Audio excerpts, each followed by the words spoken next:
Happy Halloween, seekers. Tonight I wanted to talk about an episode of After Skool. That's Skool. It's a YouTube channel and it's After Skool, and it's the episode The Mysterious Origin of Halloween with Randall Carlson. It is amazing. I just want to give you a little taste of what that episode is about. But I highly encourage you to go watch the entire episode. Has got backup of the literature. He's got visuals of like this Assyrian disc. He has great graphics of the Taurid's meteor shower, which we'll talk about. But and you can find the link on my YouTube on my Facebook, the Spiritual Librarian 153, because I haven't figured out how to put that on the YouTube channel yet. So anyway, let's talk. So Randall Carlson decided he was going to study the customs and our legends and where they came from. So this is what he found out about Halloween. So all over the world in ancient times and now, and it was folklore, but it was also tied up into religion everywhere, from Australia, Peru, Greece, the Greeks, the Tonga Islands, the Mayans, in India, the Assyrians, Anglo-Saxons, the Druids, the Peruvians. You get the idea. Everywhere has a celebration during this 3-day period of October 31st, November 1st, and November 2nd.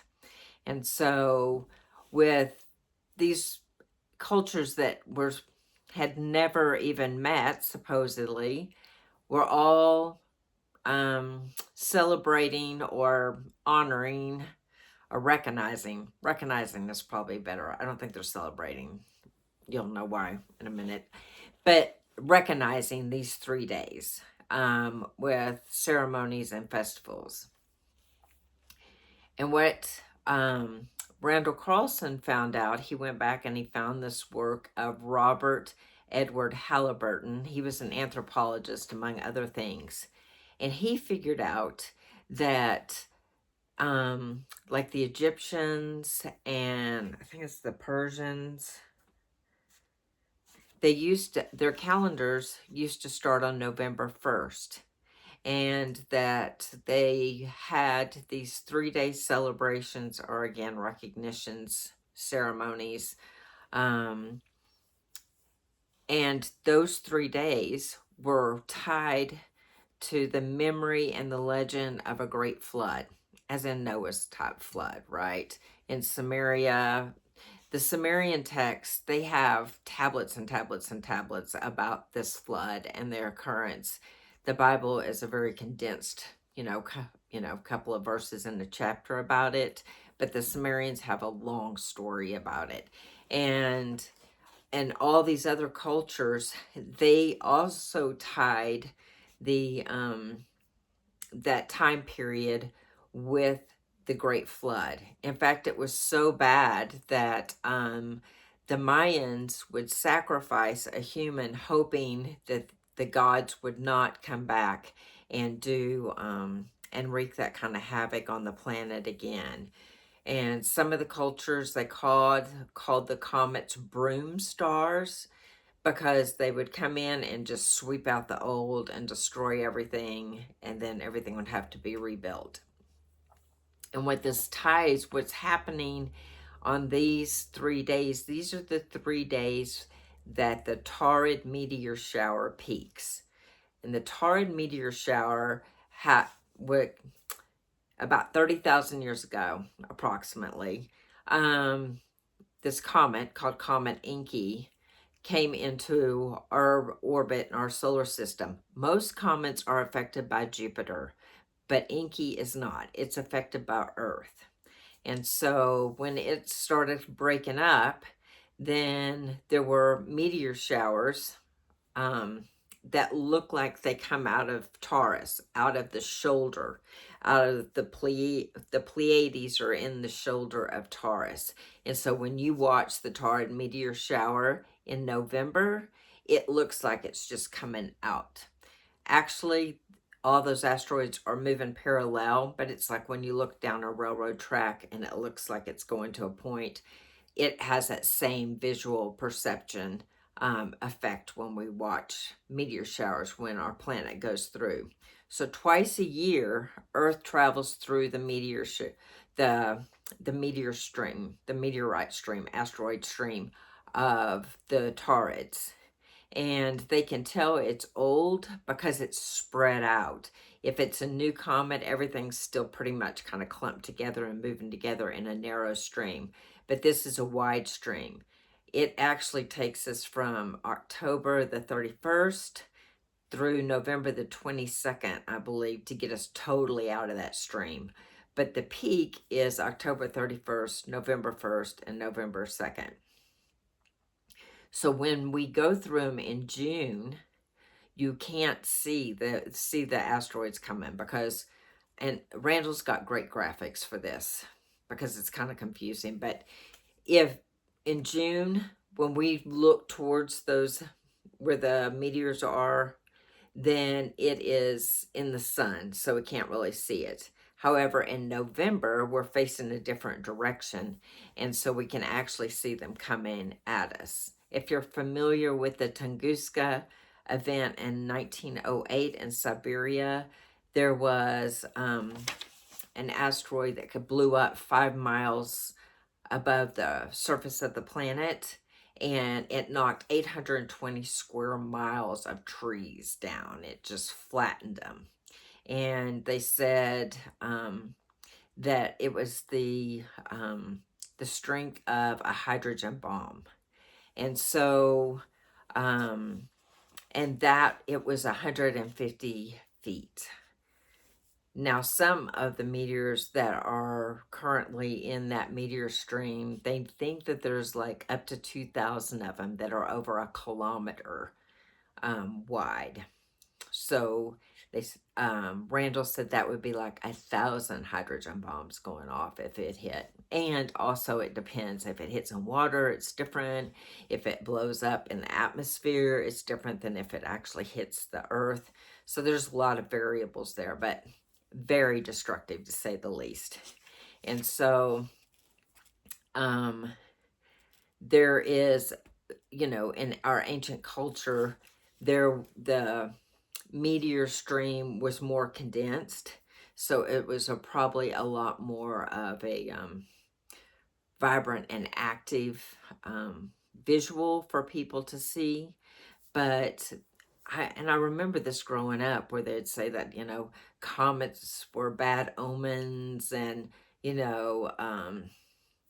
and meteor showers, people feared them. And I was always like, why? I mean, they look cool. I mean, what's the big deal? And now I kind of get it, because if you've heard of the Younger Dryas period, Randall Carlson, he's got this great YouTube channel and called Cosmographia. But you can find him on lots of podcasts, and he is a professor and does a fantastic job of teaching you all of these things, and about geology. Anyway, the Younger Dryas period was when, about approximately 12,000 years ago, the climate shifted pretty dramatically, and now the new hypothesis, well, I don't know how new it is.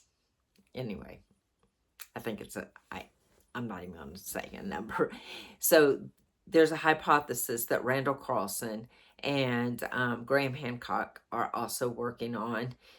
And it's that an asteroid, what created this huge flood event, were asteroids hitting the ice sheets in the northern hemisphere. And so all of that energy and heat would have melted that very quickly and created just devastation.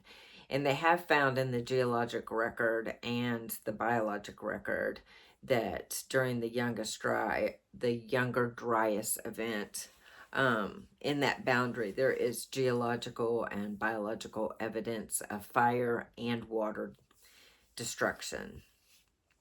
So I think Randall Carlson puts forth the idea, like Robert Edward Halliburton, that there was something that happened in nature that was a unifying event, that all over the world cultures recognized that time period.